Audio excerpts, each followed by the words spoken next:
Yes sir, good morning. अरे ढंग से होए, गुड मॉर्निंग। ओके सर, हम देना सबसे पहला पॉइंट चार्जिंग सेक्शन। बच्चों पता है अभी जो हमने पढ़ा वो तो था custom tariff act. Customs act तो अब शुरू हो रहा है बेटा।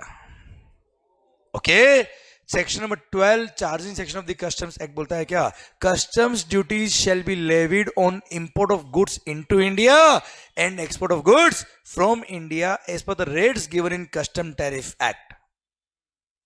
Clear sir? तो यू टेल मी सर, ये बातें आपको पता है, what is the taxable event under custom बेटा?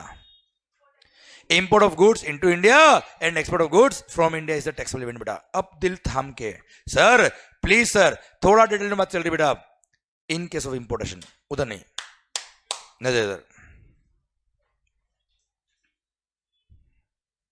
सर इंपोर्ट, नजर इधर प्लीज सर, रिक्वेस्ट। मान लो आपने कोई गुड्स इंडिया में इंपोर्ट किया तो taxable event is import of goods into India. अब इंपोर्ट को भी थोड़ा डिप में जाए बेटा। क्लियर? तो सर आप मुझे बताओ, चलो उससे पहले भी एक बात पूछता है आपसे बेटा, कस्टम कब लेवी होता है बेटा? आवाज नहीं आ रही सर। कस्टम लेवी कब होता है मालिक? Import of goods into India and export of goods from India. What do mean by India? What do mean by India? दिल थाम के देखना, स्क्रीन पे देखना सर। सबसे पहले बात करें क्या सर, डिफाइन इंडिया। हिंदुस्तान को डिफाइन करो, भारत को डिफाइन करो, भारत मां को डिफाइन करो बेटा। Sir what do mean by India?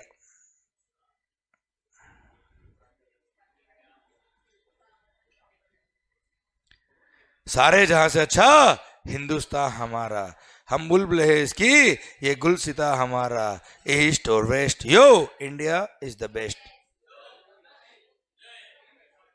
चलिए मालिक, मान लो ये क्या बेटा, इंडिया, मेरा देश बढ़ रहा है, आगे बढ़ रहा है बेटा।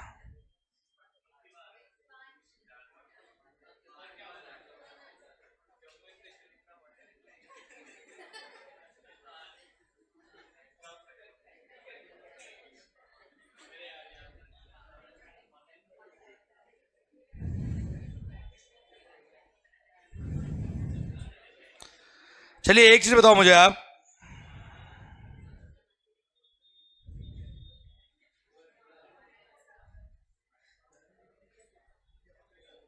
इंडिया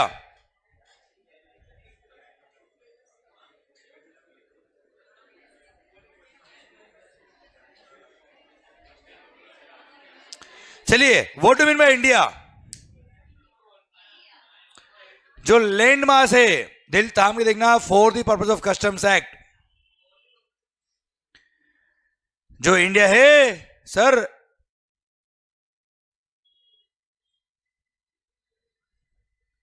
चलिए लिखता हूं मैं,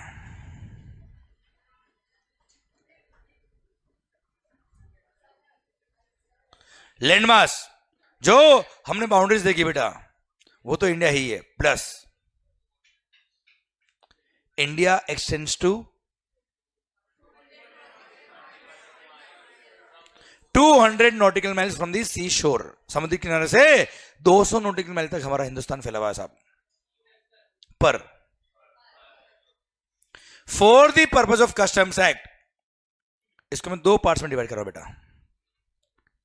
अरे चैप्टर 1 जो था ना कस्टम का बेटा, उसमें डिवाइड था, उसमें पेंडिंग था ना इंडिया का डेफिनेशन, वो यहां आ रहा। 2 मिनट सुनिएगा बेटा। फर्स्ट 12 नॉटिकल माइल्स, और इधर नेक्स्ट 188 नॉटिकल माइल्स। ऑब्वियसली ना बेटा, 200 था तो उसमें फर्स्ट फेल हो गया, बचा कितना बचा? 188। बैलेंसिंग फिगर बेटा, वेरी गुड। आगे समुद्र आगे और भी बेटा, लंबा ध्यान रखना सर। 188 नॉटिकल माइल्स इधर इधर। अच्छा फर्स्ट 12 मतलब फर्स्ट 12 कौन सा बेटा? सी शोर से बेटा, मतलब इस तरफ अगर बात करें तो इधर बेटा। पर यही अगर इस तरफ बात करेंगे तो वो इधर आएगा बेटा। Clear sir? ये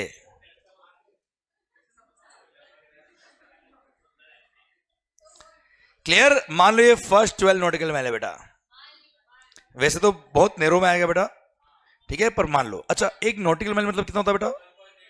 good sir, 1 nautical mile is around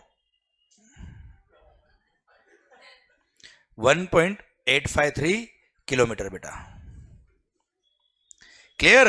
लगभग 1.853 किलोमीटर होता है 1 नॉटिकल माइल बच्चा। ओके इधर इधर एक मिनट, सुन बेटा। सर इंडिया, तो ये फर्स्ट 12 नॉटिकल माइल हो गया, मान लो ये लाइन जो मैंने ड्रॉ करी बेटा आपके लिए। नेक्स्ट मान लो यहां पर है क्या 200 बेटा। हाँ मतलब टोटल तो 200 हो गया ना बेटा, मतलब ये 188 हो गया मान लिया, पर ये 200।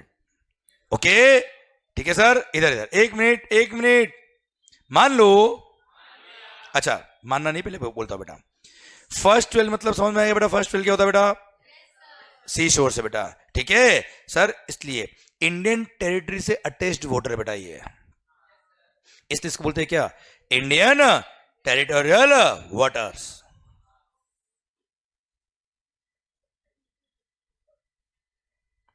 इसको बोलते हैं क्या?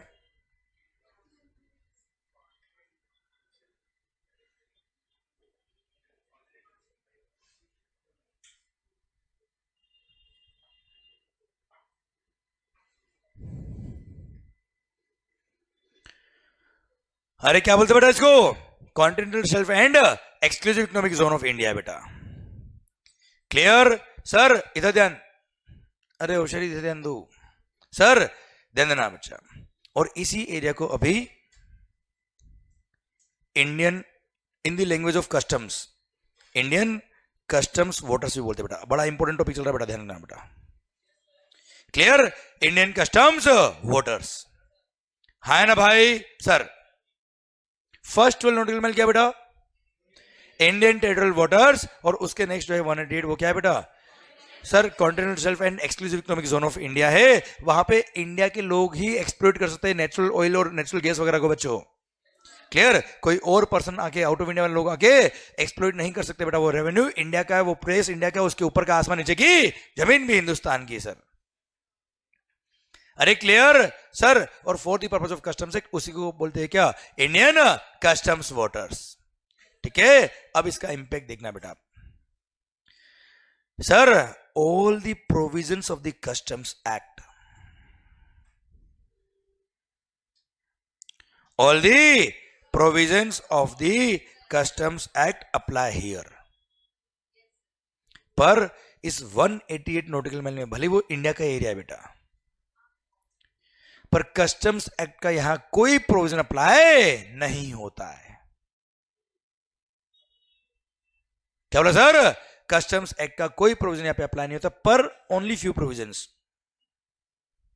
देना बेटा आपके काम के बेटा, रियल लाइफ में भी आपके काम आएंगे बेटा। Only provisions relating to arrest, detention, confiscation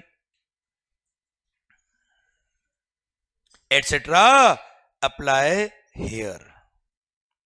जैसे आप स्मगलिंग कर रहे हो बेटा, क्या कर रहे हो बेटा आप? स्मगलिंग, है ना भाई? तो सर और वहां पकड़ा गया बेटा आप, कहां पे? पानी में नहीं बेटा सर, वेसल था बेटा। मान लो एक वेसल से दूसरे वेसल में कोई इलीगल गुड्स आप ट्रांसफर कर रहे थे बेटा। क्लियर? या पानी में आप डूब के बेटा क्या करते बेटा? सर मान लो सर कोकीन ले रहे थे बेटा। क्लियर? तो सर ऐसे केस में कैसे लेंगे बेटा, है ना सर? जैसे पढ़ते पढ़ते हंस लेते हो बेटा, वैसे सर मान लो, सर ध्यान देना बेटा, मतलब ये हो गया बेटा, अगर आप वहां पे कोई इलीगल एक्टिविटी कर रहे हो, स्मगलिंग कर रहे हो, एक वेसल से दूसरे वेसल में कोई इलीगल गुड्स ट्रांसफर कर रहे हो, वहां टैक्स चोरी करने में हेल्प कर रहे हो, या कोई भी इलीगल एक्टिविटी कर रहे हो इन contravention of the provisions of the act और रूल्स मेड देयर अंडर बेटा, तो वहां पे कस्टम्स एक्ट के रिलेवेंट प्रोविजन अट्रैक्ट होंगे। Sir confiscation of the goods, confiscation of the vessel. Clear? Sir ध्यान देना बच्चों, कॉन्फिस्केट करना मतलब जब्त कर लेना बेटा, गया परमानेंट बच्चा। ठीक है, अब कुकिंग डिपार्टमेंट खाएगा बेटा, मतलब कोई भी नहीं खा पाएगा बेटा। हाँ है ना भाई, clear. And sir arrest, detention, ये सारे प्रोविजन वहां पे अट्रैक्ट होते हैं, वरना कोई प्रोविजन वहां पे अप्लाई नहीं होते हैं। क्लियर। यार मुझे एक चीज बताओ, इधर ध्यान। इसका मतलब तो ये हुआ, जल्दी मत करना बेटा, I need answer from you only बेटा, ओके? बाकी मेरे को तो सब आता है बेटा। मान लो कोई वेसल आ रहा है बेटा, कोई वेसल आ रहा है बेटा, ये अच्छा, इसने कोई इलीगल एक्टिविटी नहीं करी बेटा,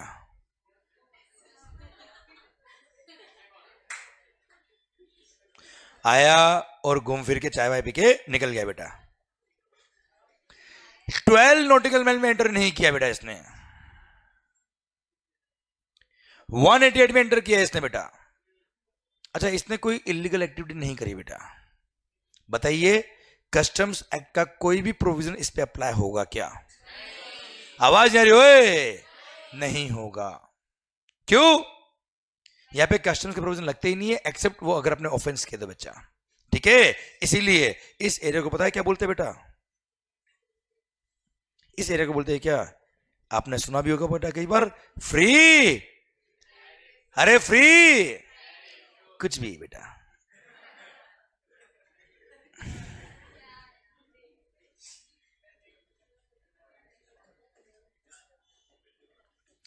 free transit zone for international shipment, मतलब कोई भी आए, घूमे फिरे, चाय वाय पी के निकल जाए, कोई कस्टम के प्रोविजन अप्लाई नहीं होंगे। क्लियर? समझे मेरी बात? भारत माता की जय। क्लियर? पक्का? कोई डाउट इसमें बेटा? नहीं। चलो, देश कौन सा बेटा अपना? Sir India, Bharat, Hindustan. ताकत देखते हो बेटा इसकी क्या हो गई बेटा अभी? चलो बताता हूं मैं एक एग्जांपल आपको बेटा।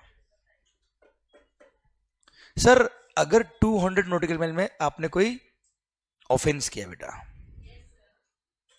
क्या नाम बताया था आपने? भाविक भाई ने 200 नॉटिकल माइल में कोई ऑफेंस किया, इलीगल स्मगलिंग करी, सर कस्टम के प्रोविजन लगेंगे बेटा वहां पे? आवाज नहीं आ रही ओए? पर सर इलीगल स्मगलिंग करके भाग रहा है ये, कस्टम से प्रोविजन कहां तक लगेंगे बेटा? आवाज नहीं आ रही ओए? कहां तक? आवाज ढंग से नहीं आ रही सर? 200 nautical miles. पर अगर आप 200 से बाहर हो तो? एक मिनट एक मिनट एक मिनट एक मिनट, हिंदुस्तान का पावर देखना बेटा आप।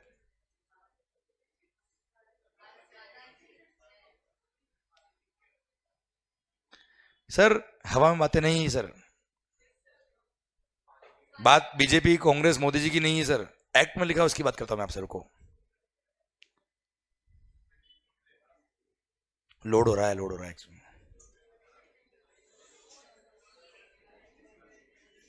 भाइयों आइए, शानदार बात बताता हूं मैं आपको।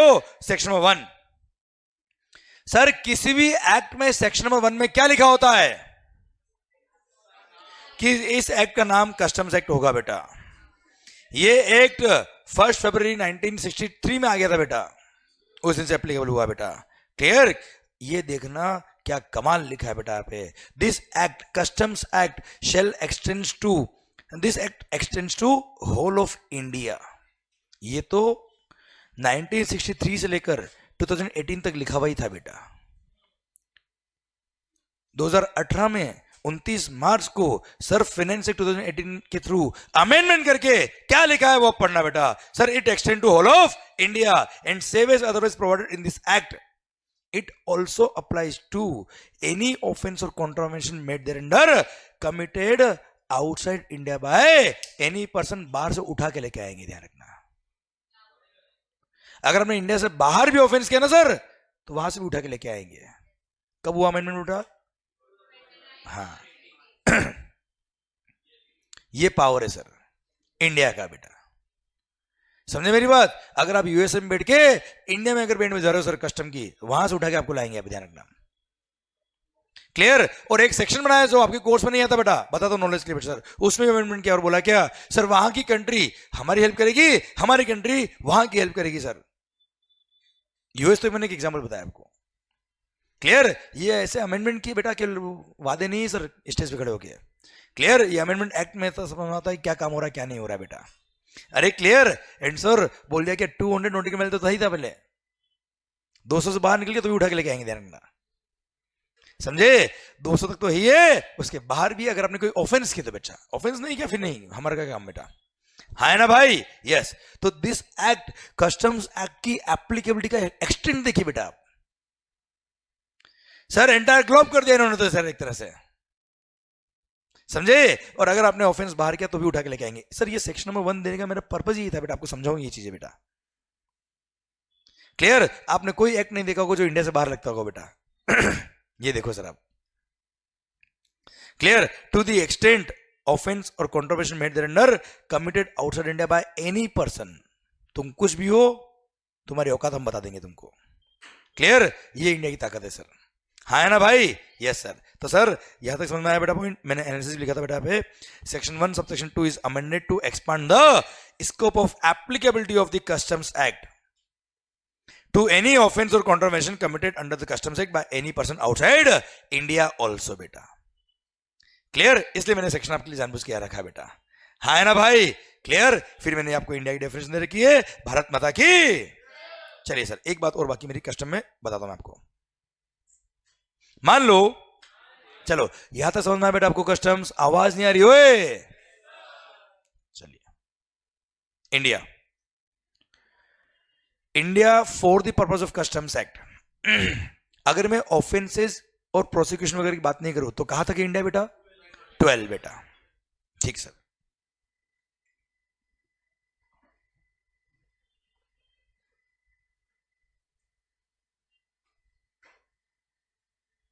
चलिए मान लो ये यहां पर या इधर, इसको मैं यहां एक्सपांड कर रहा हूं बेटा, क्या है यहां पे बेटा, थोड़ा सा और अच्छे से बनाना पड़ेगा, यहां बनाता हूं, चलो मैं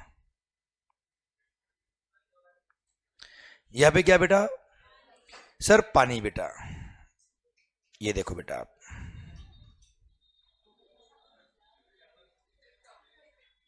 नहीं यार बजा नहीं आया, वापस,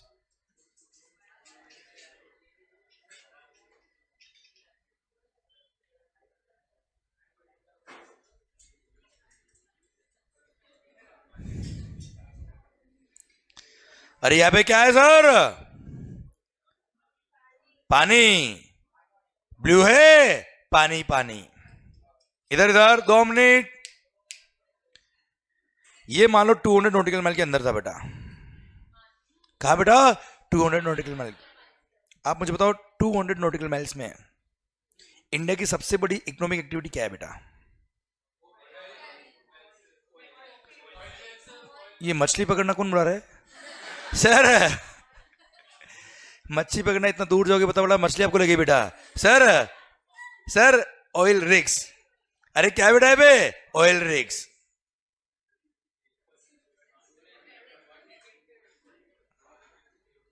सुना बच्चे ध्यान से, यहां पे सबसे बड़ा, अच्छा fishing is also commercial activity बेटा, पर सबसे बड़ा नहीं बेटा, सबसे बड़ा यहां पे क्या है, ऑयल रिग। जैसे यहां पर,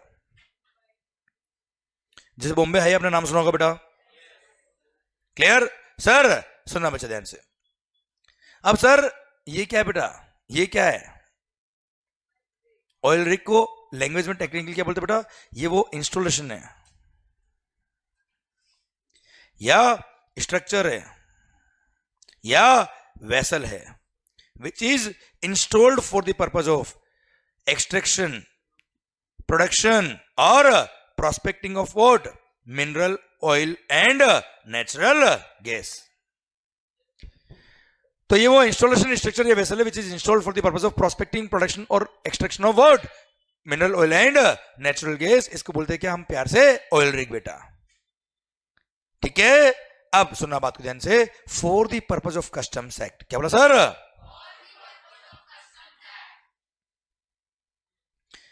ये installation structures or vessels which are installed for the purpose of extraction, production, prospecting of mineral oil or natural gas, which are installed within 200 nautical mile, which are installed in exclusive economic zone of India, are also part of India.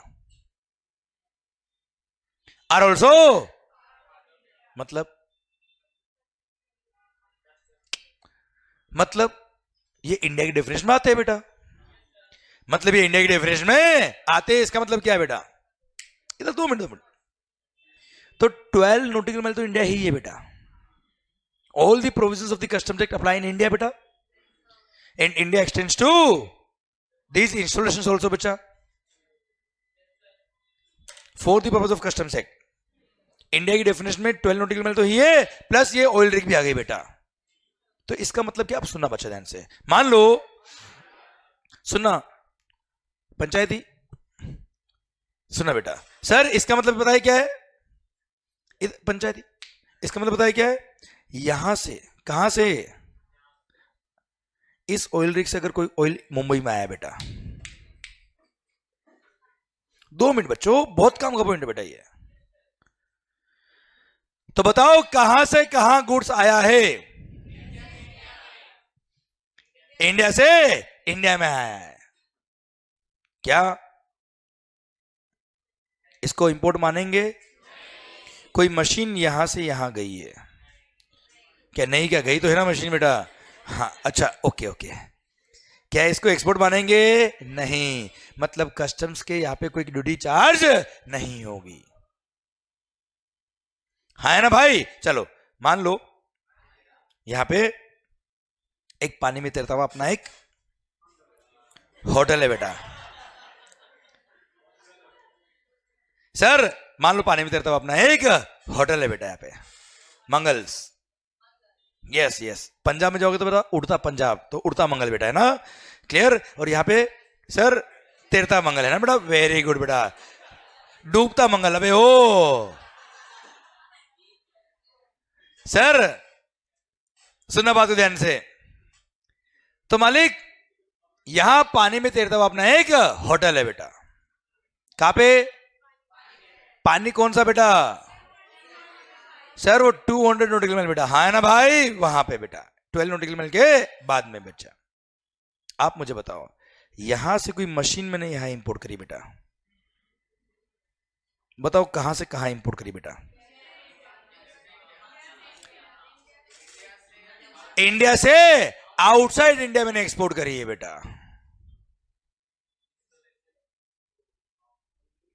क्यों, ये क्या वो oil री की बेटा, oil रे वहां hotel में क्या ऑयल निकालते बेटा, सर क्या करते बेटा हम, सर वहां hotel is not the oil rig बच्चों, हाँ है ना भाई, यस सर.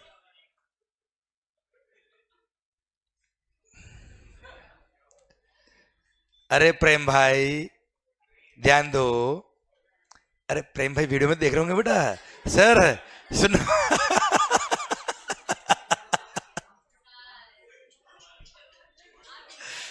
अरे भाई सर इधर ध्यान दो विनीत विनीत बेटा, जो तेरा शर्ट का कलर है ना बेटा, वो तेरे स्किन का कलर हो चुका है बेटा. इतना ज्यादा मत हंस बेटा कि पिंक पिंक पूरा पूरा मुंह पिंक हो गया बेटा इसका. सर ज्यादा हंसा बेटा तो अब ये इसका टी शर्ट जो ना बेटा वैसा पिंक हो जाएगा बेटा. सर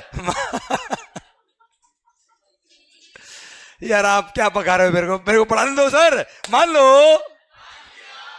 सर वो पानी में तैरता हुआ होटल बेटा, हाँ है ना भाई, सर वहां आपने कोई गुड्स भेजा है, मतलब इंडिया से आउटसाइड इंडिया भेजा है बेटा आपने, क्लियर. सर यहां से अगर मान लो कोई गुड्स यहां गया है बेटा, मतलब वो आउट ऑफ इंडिया से इंडिया में आया है, और ऐसे केस में इंपोर्ट के स्कोप में आ जाएगा, कस्टम के प्रोविजन वहां पे अट्रैक्ट होंगे.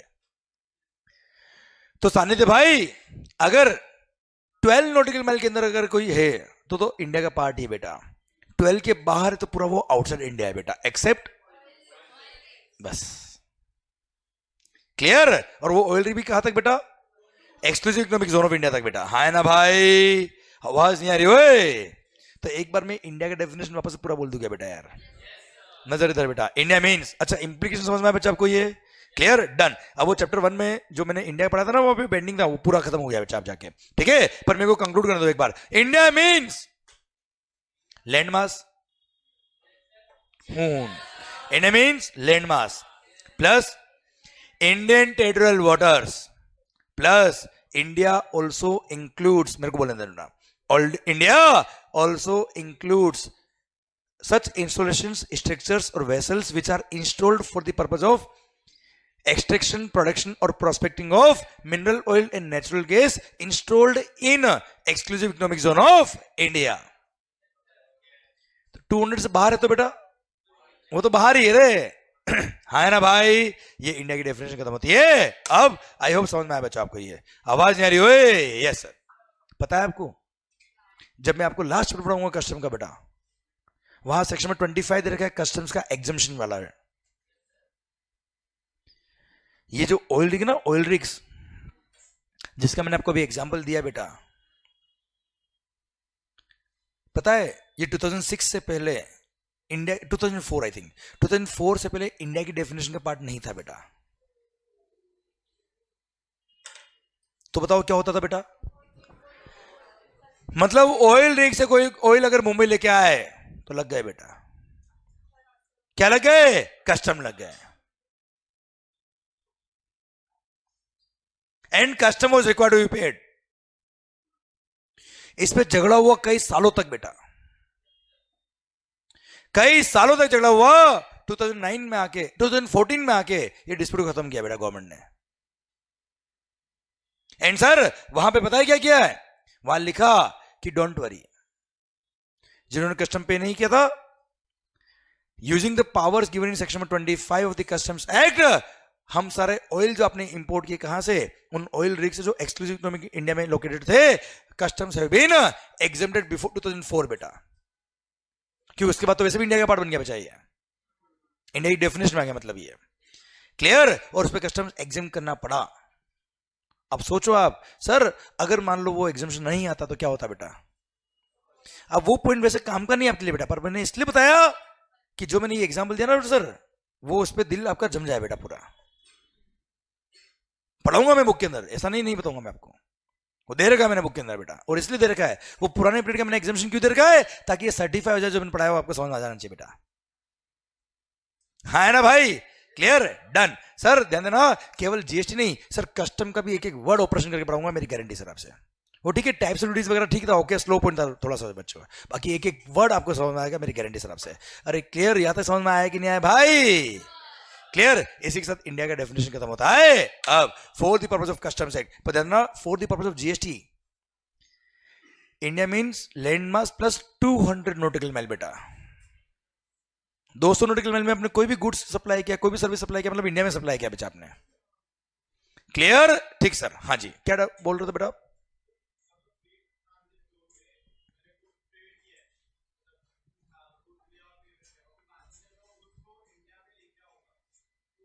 बात करूंगा बेटा मैं.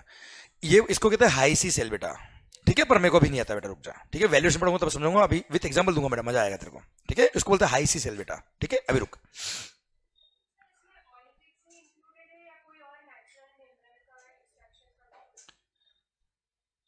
हाँ बेटा, यहां पे लिखा है, स्पेसिफिकली लिखा है किसके लिए? Extraction of mineral oil and natural gas, यही वर्ड है बेटा. ओके सर, यहां तक समझ में आया बेटा आपको ये पॉइंट? क्लियर? ये यहां पे मैंने पूरा एनालिसिस दे रखा, डेफिनेशन ऑफ इंडिया का चैप्टर 1 में बच्चा. ठीक है मालिक? तो ये भी पूरा हो गया बेटा अपना. तो चैप्टर 1 में जो पेंडिंग था वो भी खत्म होता है अब बेटा. आइए बच्चों, सर हम बात कर रहे थे क्या सर? Charging section.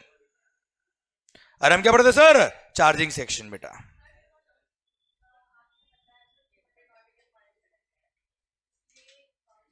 थोड़ा फास्ट बोल बेटा. अच्छा ध्यान देना बेटा. सर जहां तक मैंने इंडिया की बाउंड्री बताई बेटा, उसके ऊपर का आसमान, नीचे की जमीन भी इंडिया की बेटा. ठीक है, वहां पे भी कस्टम के सारे प्रोविजन लगेंगे बेटा, वो भी इंडिया के स्कोप में आता है बच्चा. हाँ हाँ हाँ, यस सर. ऊपर का एयर स्पेस और नीचे का सी बेड, ये भी इंडिया के स्कोप में आता है बच्चा. ठीक है, यस सर, यस सर. ये हो गया क्या? इधर ध्यान. अब सुनना बच्चों ध्यान से. सर चार्जिंग सेक्शन, अब मैं आपको एक दो बात और पूछता हूं बेटा. पूछ लू क्या मैं आपसे बेटा? मजा आएगा क्या बेटा आपको? ओके सर, मंगेश भाई ध्यान में तरफ बेटा. सरकार मान लो, in case of GST, in case of custom, क्या बोला sir? In case of customs, what is the taxable event? Import of goods into India and export of goods from India. India क्या होता है समझ में आ गया बेटा आपको. चलिए sir import of goods into India. अच्छा मजा आएगा, इंटरेस्टिंग. अच्छा लग रहा ना बेटा अभी आपको. ठीक सर ध्यान देना बच्चों. अब वो टाइप्स ऑफ ड्यूटीज में सर टॉपिक ही थे ऐसे सर, एक एक पॉइंट बताना पड़ता है. मैं क्या करता बेटा उसके अंदर. सर इधर ध्यान बच्चों. Sir import of goods into India and export of goods from India. India का तो समझ में आ गया बच्चा. तो taxable event under customs is import of goods and export of goods. चलिए इंपोर्ट थोड़ा सा और डिटेल में हम बात करते हैं बेटा. इंपोर्ट मैं बोलूंगा दिल में बात पहुंचनी चाहिए बेटा आपके, और आप मुझे हूं करके बताना कि समझ में आया कि नहीं बेटा आपको. आया तब बेटा, अभी नहीं. Import begins when goods enter the Indian territorial waters. वो एक्सेप्टेंस वाला हूं नहीं आया, जबरदस्ती वाला हूं आया बेटा. ये इधर से आप दोनों की आवाज नहीं बेटा. नहीं जबरदस्ती वाला हूं नहीं बेटा. आप हाँ भी बोल सकते हो बेटा, ऐसी जरूरी नहीं बेटा. ठीक है वापस अब इस नेचुरल वे में आना चाहिए बेटा. अच्छा समझ में आया कि नहीं आ रहे, क्योंकि 200 में अगर एंटर हो रहा तो इंपोर्ट नहीं हुआ बेटा. Import begins when goods enter the Indian territorial waters. Sir, taxable event under import is the event when goods are presented at custom port and bill of entry for home consumption is filed. Import पे custom कब लगेगा बच्चा? अर्जुन जागो, ग्राहक जागो. Sir उधर आप जागे ऊपर मोबाइल में नहीं बेटा, आप ध्यान इधर. सर मान लो इधर 2 मिनट. सर अच्छा मजा भी आएगा आपको. आपको लगे ना बोर हो रहा है बेटा, मैं बोल देना मैं फ्री पढ़ाऊंगा बेटा. ठीक है पर ध्यान इधर. मान लो गुड बेटा. इंपोर्ट देखो taxable event under custom is import. Import का हम डेप्थ में बात कर रहे हैं कि इंपोर्ट में मतलब कब. इंपोर्ट में कब. तो import begins when goods enter the Indian territorial waters. Taxable event when goods are presented at customs port and bill of entry for home consumption is filed. क्योंकि वेयरहाउसिंग के टाइम में custom नहीं लगता बेटा. जब होम कंजम्पशन के लिए लाओगे तब कस्टम पे करना पड़ता है. तो that is the taxable event बेटा. ठीक है. And import completes when goods are cleared for home consumption, they become mass of domestic territory of India बेटा. वो डोमेस्टिक गुड्स का पार्ट बन जाता है बच्चा आफ्टर पेमेंट ऑफ कस्टम. बच्चों हाँ ना भाई, पता है आपको after clearing from the customs उनको इंपोर्टेड गुड्स नहीं बोलते बेटा, और डोमेस्टिक गुड्स हो गए बेटा. हाँ आप और हम ठीक है बोलते हैं वो इंपोर्टेड गुड्स है बेटा, पर टेक्निकली कोई भी गुड्स इंपोर्टेड गुड्स कब तक कहलाएगा बच्चा. जब तक कि उसका कस्टम क्लियरेंस नहीं हुआ बेटा. यार यस या नो. सर मैं इस लेवल से आपको पढ़ाना चाहता हूं बच्चा, बस. ठीक है. और ये लेवल से आपने अगर आपने पढ़ाई करी ना बेटा, आप देखो आगे के चैप्टर्स कैसे खत्म होते बेटा ऐसे. क्लियर. लिटरली सर कस्टम में टाइम लगेगा ही नहीं सर, अगर आपके कॉन्सेप्ट में क्लियर कर दूंगा तो बेटा.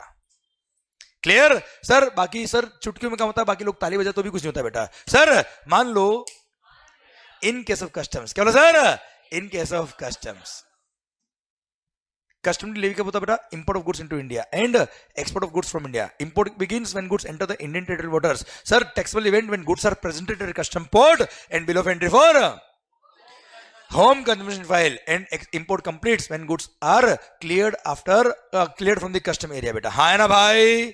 They become mass of the domestic goods in India beta. Bharat माता की जय. Export. Export begins. Sir, export begins when goods are presented at custom port and shipping bill is filed. Export के लिए shipping bill फाइल कर दो, import के लिए bill of entry file कर दो बेटा. Clear? Export begins when goods are presented at custom port and shipping bill is filed. Export completes. Export completes when goods cross the Indian territorial waters. है ना भाई. Okay done. तो sir export complete कब होता है बेटा, when goods cross the Indian territorial water, मतलब वो आउटसाइड इंडिया चला गया बच्चा. Clear done. समझे मेरी बात? और जब आप शिपिंग बिल प्रेजेंट करते हो ना बेटा, तभी असेसमेंट होता है, तभी कस्टम पे करना होता है, फिर ले जाते बेटा गुड्स को। भारत माता की जय। चलिए सर, ये था आपका सेक्शन नंबर 12।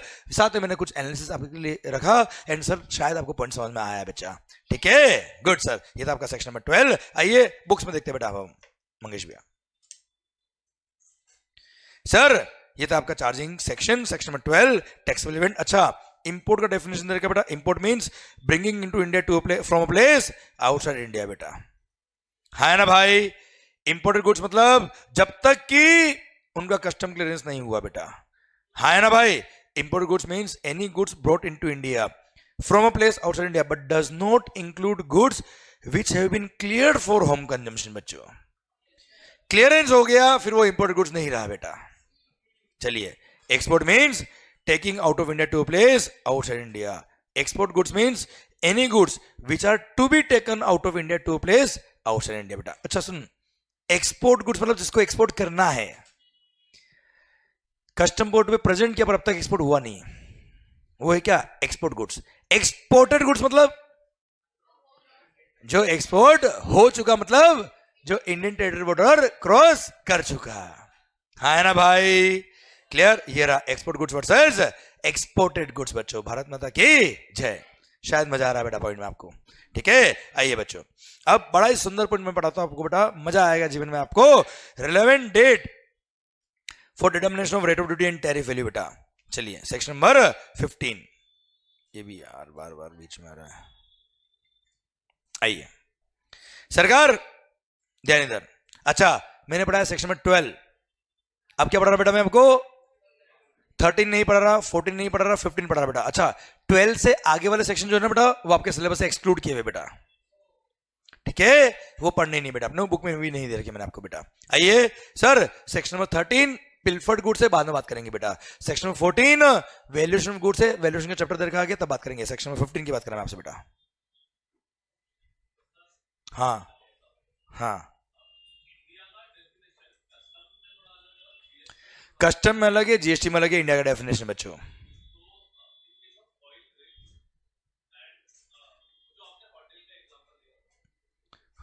आंसर मिल जाएगा आपको, आपके पास आंसर है बेटा जो पूछ रहे हो आप। बोल तो बोल, आंसर मिल जाएगा, बोल।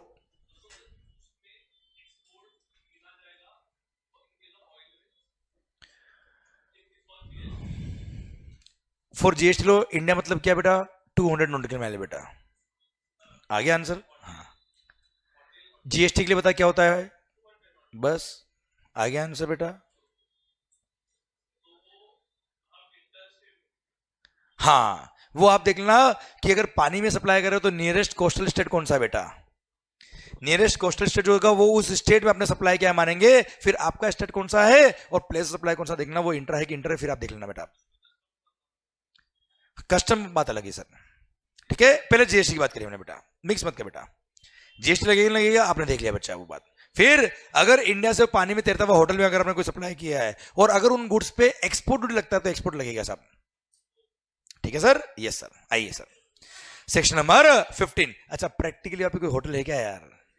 ठीक है ना, वो तो आपको समझाने के लिए मैंने बताया बेटा आपको। ठीक है, पर अगर है तो लगेगा सर। ठीक है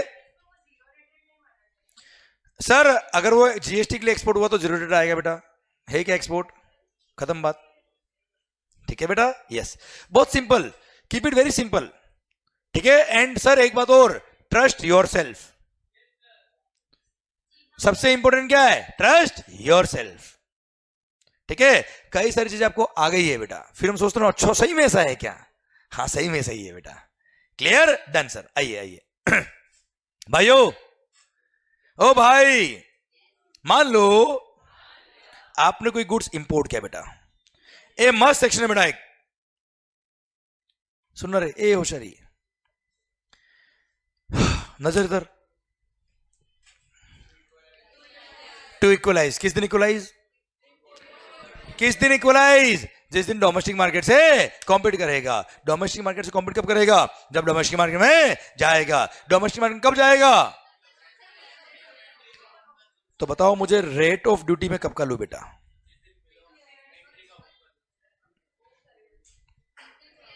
हाँ ना भाई, क्लियर? तो सर एक minute, sir this is very important, exam का एक भी क्वेश्चन ऐसा नहीं होगा जिसमें ये पॉइंट नहीं आएगा बेटा, ठीक है। आज तक ऐसा कोई क्वेश्चन नहीं बना बेटा, और कंपलसरी 5 मार्क का क्वेश्चन होता है, उसमें से एक पॉइंट ये होता ही होता है बेटा, ठीक है।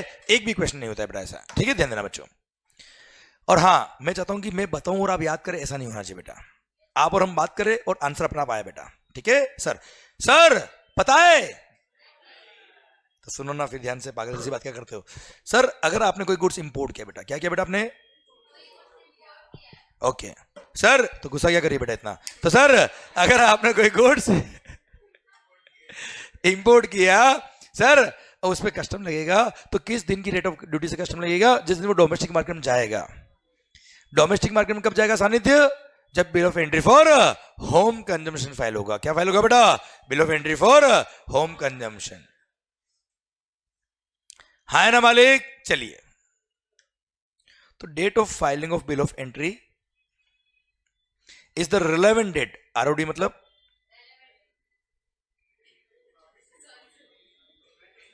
Relevant date for rate of duty and tariff value बेटा। अच्छा टैरिफ वैल्यू क्या होता है, अभी थोड़ी देर के लिए नहीं आता मेरे को बेटा, ठीक है। चलिए ठीक है सर, इधर ध्यान बच्चों। तो किस दिन का रेट ऑफ ड्यूटी आप लेंगे बेटा, जिस दिन आपने क्या फाइल करी बेटा, bill of entry for home consumption. चलो यार मान लो आपने bill of entry for home consumption file करी क्या बेटा, चलिए 14 फेब को बेटा। मेरा पॉइंट आपसे ये है, क्या एडवांस में भी आप बिल ऑफ एंट्री फाइल कर सकते हो क्या बेटा, मतलब ये कि वेसल अब तक आया नहीं बेटा, वेसल अब तक नहीं आया, क्या एडवांस में बिल ऑफ एंट्री फाइल कर सकते हो क्या, yes. If it is expected कि विद इन 30 days वो कन्वेंस जिससे गुड्स आ रहा है it will arrive in India, तो ऐसे केस में एडवांस में भी बिल ऑफ एंट्री फाइल कर सकते हो, हमें कोई दिक्कत नहीं है, ठीक है। अब मान लो आपने बिल ऑफ एंट्री फाइल करी बेटा 14 फेब को बेटा, अब वेसल आया ही बाद में बेटा, क्लियर। तो जब वेसल आया होगा फिर उसको एंट्री इनवर्ट का ऑर्डर मिला होगा बेटा, याद आया बेटा आपको,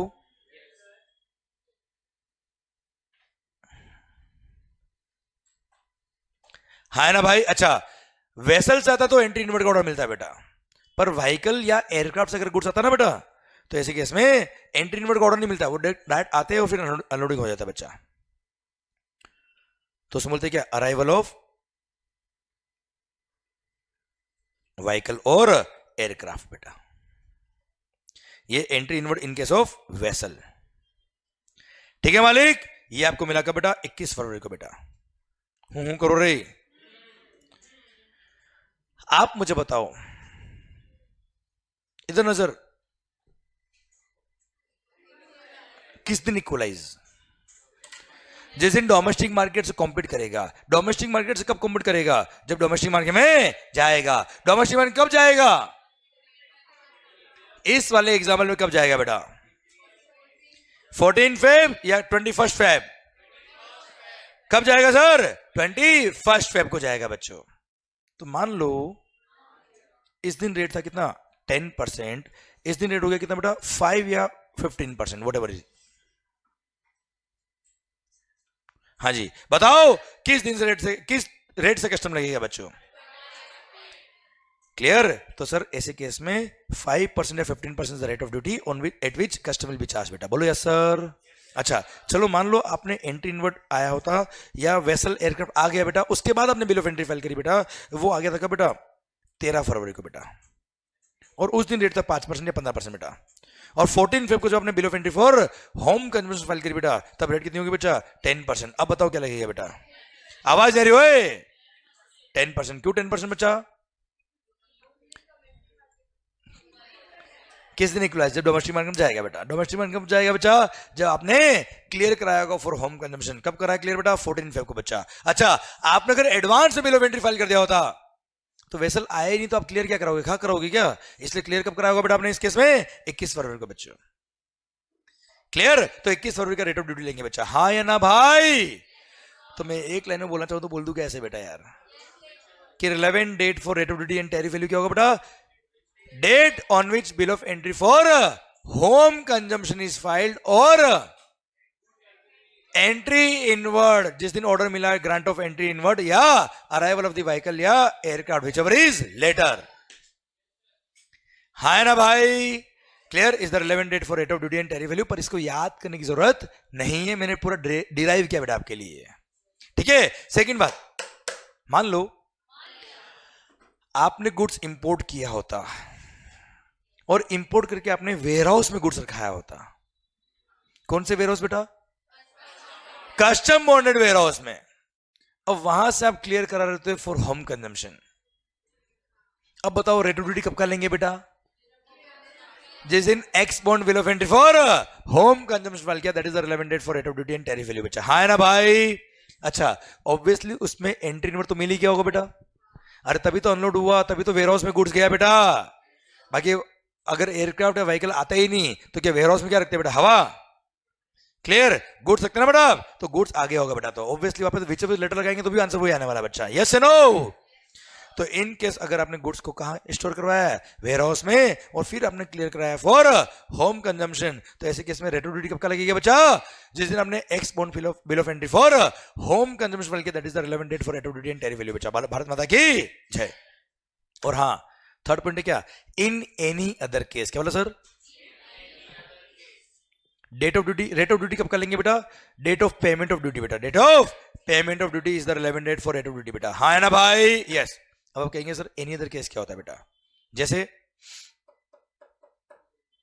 सर फॉर एग्जांपल क्या नाम बेटा? ईशा। मान लो स्मगलिंग करते हुए पकड़ा गया बेटा। ये सर ये ईशा भी स्मगलिंग करती बेटा, ठीक है सर।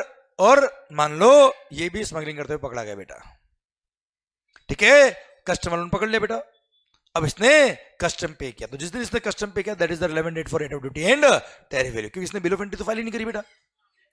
मैं स्मगलिंग करने के लिए बिल ऑफ एंट्री फाइल करेगा? मैं बिल ऑफ एंट्री फाइल कर रहा हूं, स्मगलिंग कर रहा हूं कोकिन्स का बेटा। क्लियर? तो ऐसे केस में relevant date for rate of duty क्या हो जाएगा बेटा?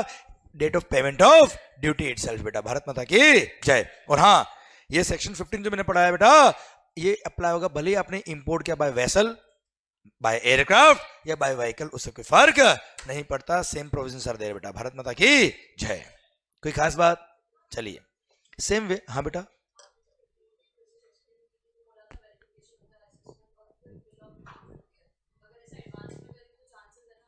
सर एडवांस में अगर आपने बिल ऑफ एंट्री फाइल कर दी तो वो एडवांस में वेरिफिकेशन कर लेंगे, चेक कर लेंगे। क्लियर? सारी कंप्लायंस पूरी कर दी आपने सर। अब केवल एक ही स्टेप बची, क्या? गुड्स को फिजिकली वेरीफाई करना है।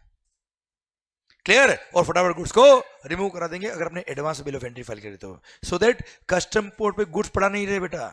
कस्टम पोर्ट वैसे ही क्या है, बहुत कंजस्टेड है बेटा। वेयर हाउसिंग कराओगे तो बेटा वैसे भी ex bond bill of entry for home consumption बच्चों जब फाइल करोगे, that is the relevant date बेटा। क्लियर? अच्छा, आपने अगर एडवांस में बिल ऑफ एंट्री फाइल करी कौन सी? वेयर हाउसिंग वाली, तो भी चल जाएगा ना, क्या दिक्कत है बेटा? गुड्स आएगा, बॉन्ड साइन होगा, वेयर हाउस में जाएगा, फिर वहां से रिमूव करोगे, तब कस्टम पे करना बेटा। ओके बेटा, गुड। सर यहां तक बात समझे क्या बच्चों? चलिए एक बात और बेटा, मान लो पता है आपको, कोई idea?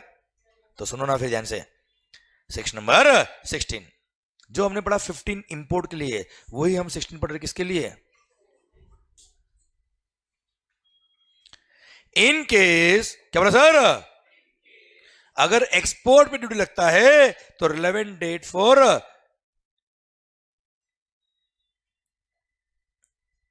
Rate of duty and tariff value. Tariff value क्या होता है मैंने आपको पढ़ाया नहीं, इसलिए इसके बारे में बात अभी मैं नहीं करूंगा बेटा, ठीक है? आज याद करके नहीं आया मैं। तो sir relevant date for rate of duty and tariff value, in case अगर आपने गुड्स एक्सपोर्ट किया तो क्या होगा बेटा? इनकेस अगर आपने गुड्स किया बेटा एक्सपोर्ट, तो क्या होगा बेटा? सर इधर ध्यान। तो जब आप एक्सपोर्ट करते हो बच्चा, उसका प्रोसेस मैंने आपको बताया नहीं बेटा।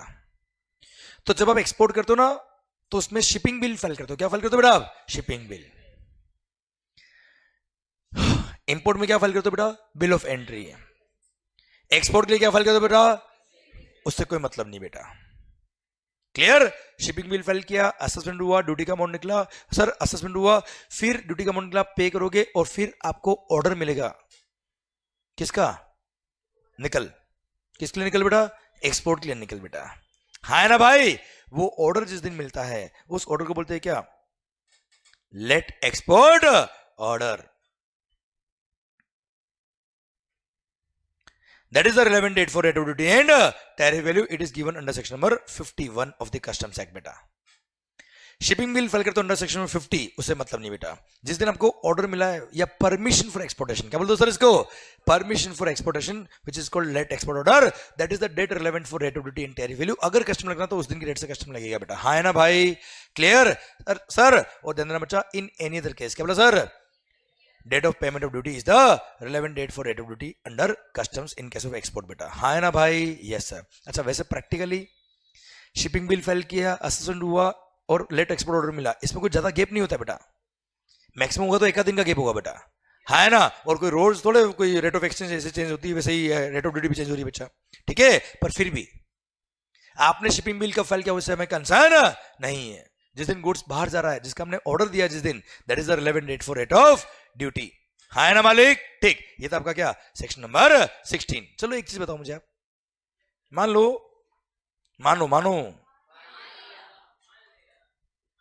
स्टील कभी खाया बेटा आपने, सॉरी कभी देखा आपने बेटा, ओके. सर स्टील,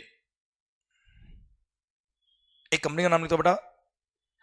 नहीं, SR steel limited. SR steel limited, इसने क्या किया, स्टील एक्सपोर्ट किया बेटा. और स्टील ऐसा गुड्स है जिसके एक्सपोर्ट होने पर एक्सपोर्ट ड्यूटी लगता है. तो अगर एसआर स्टील लिमिटेड ने या तिरुपति उद्योग लिमिटेड ने अगर स्टील एक्सपोर्ट किया होता तो क्या लगता बेटा, आवाज नहीं आ रही, क्या लगता सर, ठीक है आंसर देना बेटा. मान लो इन्होंने यही स्टील सप्लाई किया किसको, SEZ की यूनिट को बेटा. क्या ये एक्सपोर्ट हुआ, क्या इस पे एक्सपोर्ट लगेगा क्या? What do mean by export? What do mean by export? Word change मत करना बेटा, वर्ड चेंज मत करना. Taking goods from India to a place is called export. वापस रिपीट कर दो बेटा एक बार. Taking goods from India to a place outside India is called export. क्या SEZ unit located outside India बेटा? क्या आप इंडिया से गुड्स आउटसाइड इंडिया ले जा रहे हो बच्चा? जब आउटसाइड इंडिया जा ही नहीं रहा बेटा तो किस बात का एक्सपोर्ट ड्यूटी बेटा? क्लियर. इसलिए no export duty will be levied in this case बच्चा. बोलो yes sir. Sir SR steel limited, Tirupati Udyog limited का जजमेंट आया बेटा इसका और बोल दिया क्या, in such case no custom duty will be levied on such transaction because it is not export at all. SEZ is located in India, it is not located outside India. हाँ, हो सकता है एक्सपोर्ट को supply करने पर other act में कुछ benefit देने के लिए हो सकता है इसको एक्सपोर्ट माना हो बेटा, पर कस्टम्स एक्ट में तो एक्सपोर्ट का मतलब क्या होता है बच्चा? Taking goods from India to a place outside India is called export and SEZ is not a place located outside India. इसलिए इसके सप्लाई पर कोई एक्सपोर्ट ड्यूटी नहीं लगेगा. भारत माता की जय. हाँ, हो सकता है जीरो रेटेड सप्लाई होता हो GST के अंदर बच्चों, और GST में भी बेटा जीरो रेटेड सप्लाई, एक्सपोर्ट नहीं है बेटा. समझे? क्लियर. मैंने पूछा क्या, एक्सपोर्ट ऑफ गुड्स, ठीक है. And no export duty will be levied on such transaction बेटा. भारत माता की जय. सर शायद समझ में आ रहा है बेटा आपको, आवाज नहीं आ रही हुई? आइए बच्चों. सर ये था आपका सेक्शन नंबर 15, ये दे रखा मैंने आपको सेक्शन नंबर 16, ये दे रखा मैंने आपको एसआर स्टील लिमिटेड का जजमेंट बच्चा, ये दे रखा मैंने इलेक्शन फॉर्म में क्या, तिरुपति उद्योग लिमिटेड का जजमेंट. सेम पॉइंट है बेटा, दोनों सेम जजमेंट बच्चा. क्लियर? ठीक सर.